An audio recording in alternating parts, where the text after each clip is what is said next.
किसानों के लिए जो काम किए हैं, जितने भी अस्पताल बने, जितने रोजगार मिले, जितने बड़े बड़े डैम बने, सिंचाई के साधन हुए, पानी का इंतजाम हुआ, बड़े बड़े हमारे गांव बने, गांवों में बिजली पानी ये सब चीजें आई, ये आई कांग्रेस के साथ।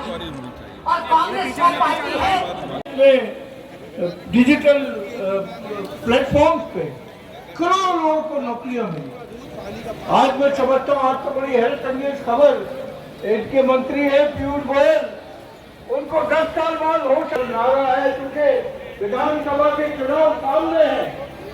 मैं समझता हूँ कि कांग्रेस अपनी आवाज बुलंद करती रहे, चाहे वो जो देश के किसानों की क्या हालत हुई उससे ज्यादा आप जानते हैं। महिलाओं का मणिपुर का है, यूपी है, पंजाब में है, भाषा के हर प्रांत के रहने वाले लोग दिल्ली में भी रहते, भारत में रहते। कांग्रेस तो सबको लेके चली, लेकिन आज जो कुछ हो रहा है, भ्रष्टाचार है, दलितों पे, किसानों पे, महिलाओं पे, उन सबको रोकने के लिए कांग्रेस को ये कदम उठाना पड़ा है। और मुझे पूर्ण विश्वास है कि दिल्ली की जनता यहाँ केवल जंतर मंत्र पे नहीं, बल्कि हम जिलों में, ब्लॉक में, इस बात को लेके जाएंगे। और जो हमने हथियार हाथ में लिया है, इस हथियार से ये जनता ने जिस तरह सरकार को बनाया है, सरकार को उठा के फेंकने की ताकत भी इसी जनता में है। ये प्रजातंत्र है, प्रजातंत्र को खत्म नहीं कर सकेंगे। राहुल जी हमेशा कहते हैं हम प्रजातंत्र के साथ है, कितना भी अन्याय हमसे करो, ये कांग्रेसी वो कांग्रेसी है जिनों के जिनके दिल में। भाई सचिन जी हमारे बीच में आ गए, एक बार जोरदार तालियों से स्वागत किया जाए। ये जोरदार ताली है क्या भाई? बहुत बहुत धन्यवाद। और ये कहना चाहता हूँ कि हिंदुस्तान तभी मजबूत और एक रह सकता है जब इस देश में रहने वाले तमाम धर्मों के मानने वाले लोग, तमाम मज़ाहिब के मानने वाले लोग एक झंडे तिरंगे के नीचे खड़े होकर इस तरह के भ्रष्टाचारियों से, जिन्होंने इस देश को बर्बाद की, जेपीसी का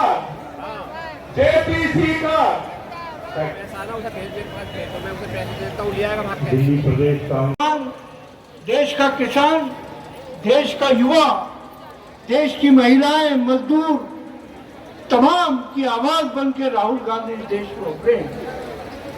पिछले 10 वर्षों में जिस तरीके का भ्रष्टाचार, व्यापक भ्रष्टाचार देखने को मिला और गोदी मीडिया के तमाम चैनल ईमानदार साबित करने में लगे हैं, लेकिन जिस तरह लाखों करोड़ का कर्ज माफ किया गया उद्योगपतियों का, वहां पर हमसे छुपा नहीं है।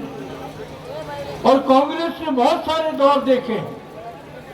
कांग्रेस ने सत्ता में भी रही है और सत्ता से बाहर भी रही है, लेकिन कांग्रेस हमेशा देश के रहने वाले लोगों के लिए काम करती है, उनकी समस्याओं को आवाज उठाती है। बुजुर्गों को जिनकी विरासत हम सब हैं, किस तरीके से हिंदू, मुसलमान, सिख, ईसाई, जैन, बौद्ध, तमाम धर्मों के और जातियों के मानने वाले लोगों ने इस देश को आजाद किया, और जिस तरीके से दलितों के खिलाफ संविधान से खिलवाड़ करने की कोशिश हो रही है, मैं समझता हूँ आज हम तमाम लोग जो यहाँ इकट्ठा हुए हैं, ये आवाज है उन ताकतों के खिलाफ जो संविधान को कमजोर करना चाहते हैं। इस देश के अंदर दलित, पिछड़े, मजदूर, किसान, बेरोजगार, अल्पसंख्यक इस देश की ताकत है, और नफरत से कभी इतिहास नहीं बनता, एक दूसरे को लड़ाकर कभी इतिहास नहीं बन सकता। आज दिल्ली प्रदेश कांग्रेस कमेटी ने जो ये आह्वान किया है, और पूरे हिंदुस्तान के हर प्रदेशों में आज ये तमाम लोग जो है इस गूंगी बहरी सरकार को बताना चाहते हैं कि हिंदुस्तान के लोग किस तरह बेहाल हैं। आज राजीव गांधी जी जिनका एनिवर्सरी थी 2 दिन पहले, हम कांग्रेस के लोग कभी उनको भुला नहीं सकते।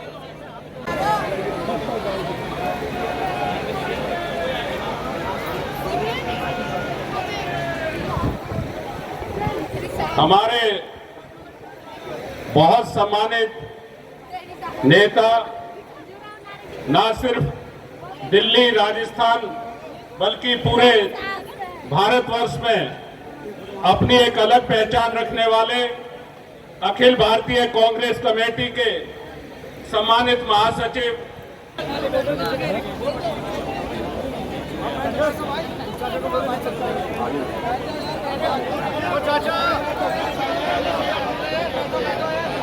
आज यहाँ दिल्ली प्रदेश कांग्रेस कमेटी के मन के हाथ पैर थोड़े ठंडे हो जाते हैं, क्योंकि आधे से ज्यादा के मालिक तो खुद अडानी साहब बने हुए हैं। इसलिए ये कितना यहाँ से आगे ले जा पाएंगे मैं तो नहीं जानता हूँ, लेकिन इनमें जो भी यहाँ खड़े हुए हैं कम से कम उनको तो मैं साधुवाद देता हूँ कि इतनी आपकी हिम्मत है। अगर कुछ सवाल खड़े करता है कि अडानी की जो शेयर संपत्ति है उसने कहाँ कहाँ पैसा लगाया है और उसकी गहराइयों में नहीं जाते, उसमें कुछ बहुत बड़ा घोटाला था। एक इंक्वायरी होती है, सीबी भी अपनी तरफ से कुछ उसमें तहकीकात करता है और फिर वो इस निर्णय पहुंचता है कि कोई गड़बड़ी नहीं है। ठीक है साहब, हम लोगों ने उससे इत्तेफाक रखा नहीं रखा, सेबी अपनी तरफ से कुछ निर्णय देता है। और माधवी जी जो आज सेबी की चेयरपर्सन है, उस समय भी इसकी चेयरपर्सन थी, और शायद अगर मैं गलत हूं तो कोई सही बताइएगा। सेबी के इतिहास में शायद पहली बार सरकारी अधिकारियों या सरकारी व्यवस्था से निकले हुए व्यक्तियों के अलावा प्राइवेट या निजी क्षेत्र से निकला हुआ शायद पहली बार कोई व्यक्ति इसका चेयरपर्सन बनाया गया है। धूप भी है, गर्मी भी है, और इस विषय पे बहुत कुछ बोल चुके हैं। थोड़ी एक बातों का उल्लेख करूंगा और इस मसले को सरल तरीके से बात करके जेपीसी की हम क्यों मांग कर रहे हैं इस बारे में थोड़ा सा अपनी तरफ से आपसे बातचीत करना चाहूंगा। कुछ समय पहले अडानी एक समूह है बहुत बड़ा, उसका दायरा बहुत व्यापक होता है। वो अपने पूरे घेरे में जो सवाल आते हैं उससे दूर जाता है। इसलिए आपको याद होगा जब बोफर्स का सवाल आया था तब भी विपक्ष ने कहा था कि हम जेपीसी की डिमांड करेंगे, और कांग्रेस ने जेपीसी की डिमांड मांगी थी। उसके बाद हर्षद मेहता का बहुत बड़ा कांड आया था, विपक्ष ने कहा था कि जेपीसी की डिमांड हम करेंगे, हमने जेपीसी की डिमांड मांगी थी। मनमोहन सिंह जी की सरकार के समय भी जेपीसी की डिमांड हुई थी, और जेपीसी के पास इतना अधिकार होता है और फिर इन लोगों को सामने आकर कागजों के साथ अपने सबूत देने का अधिकार होता है। और